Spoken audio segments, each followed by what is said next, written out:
99% of people are not willing to do what it takes to make their dreams come true. The Marines have a saying, everybody wants to go to heaven, but nobody wants to die. The center of bringing any dream into fruition is self-discipline.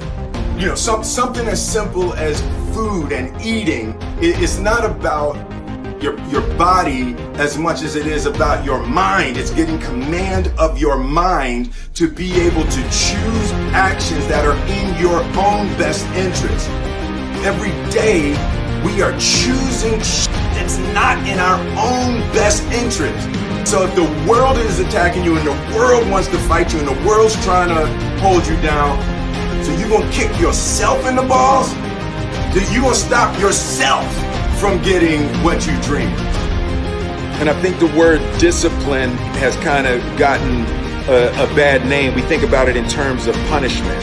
I'm not talking about discipline in that way. I'm talking about discipline in the sense that you forego immediate pleasure for the exchange of long-term self-respect. I believe that self-discipline is the definition of self-love.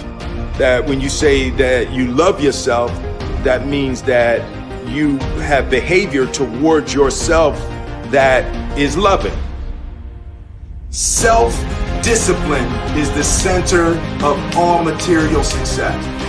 You cannot win the war against the world if you can't win the war against your own mind.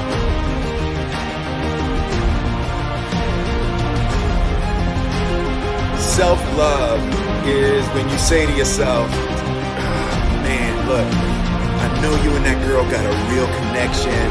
I know y'all vibe, but that's your girl's cousin. So I love you too much to let you do that.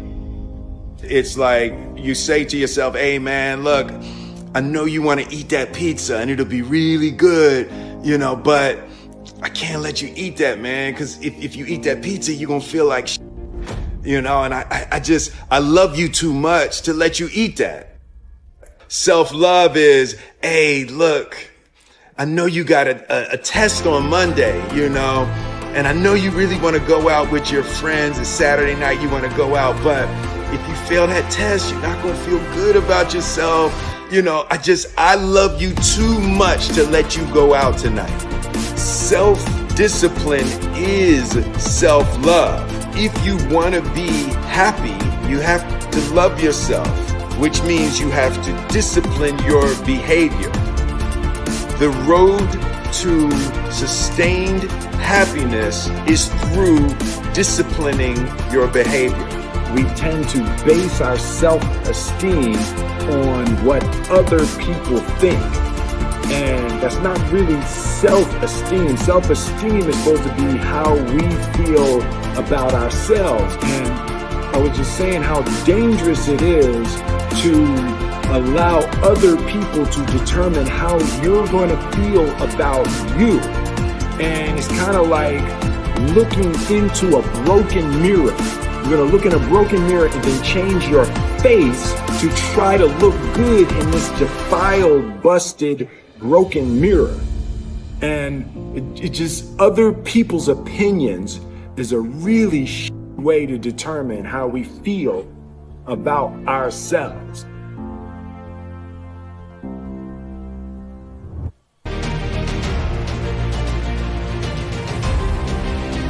Don't matter whose fault it is that something is broken, if it's your responsibility to fix it. For example, it's not somebody's fault if their father was an abusive alcoholic, but it's for damn sure their responsibility to figure out how they're going to deal with those traumas and try to make a life out of it. It's not your fault if your partner cheated and ruined your marriage, but it is for damn sure your responsibility to figure out how to take that pain and how to overcome that and build a happy life for yourself.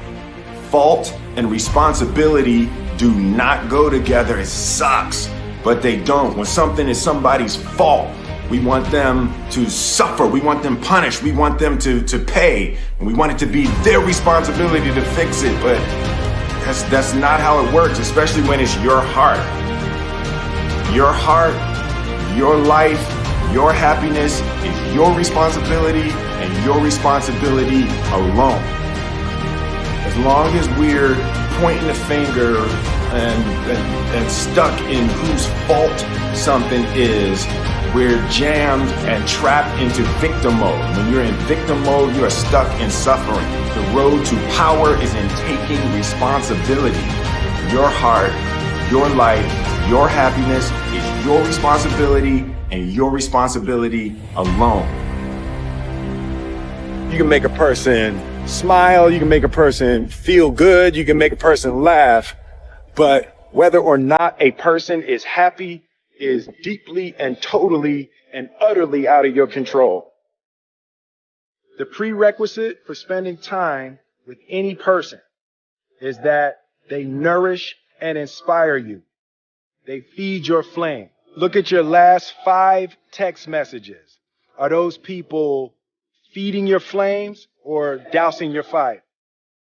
Put your phone down for just a second and look around. Look to the people around you. Are those people throwing logs on your fire or are they pissing on it?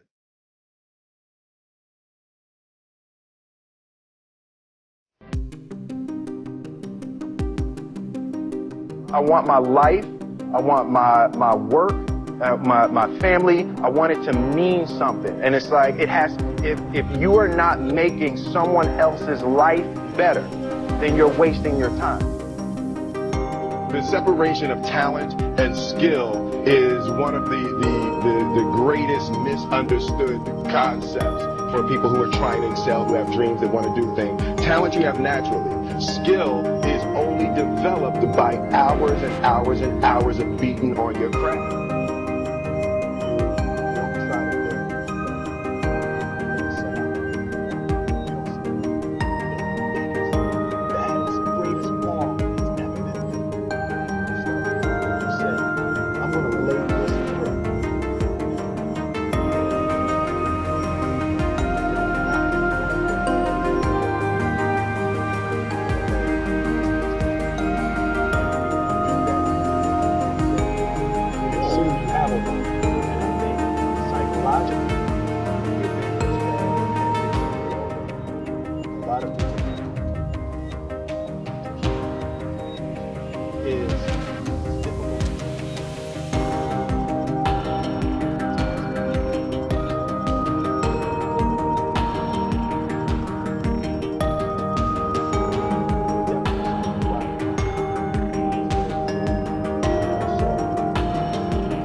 In your bed the night before?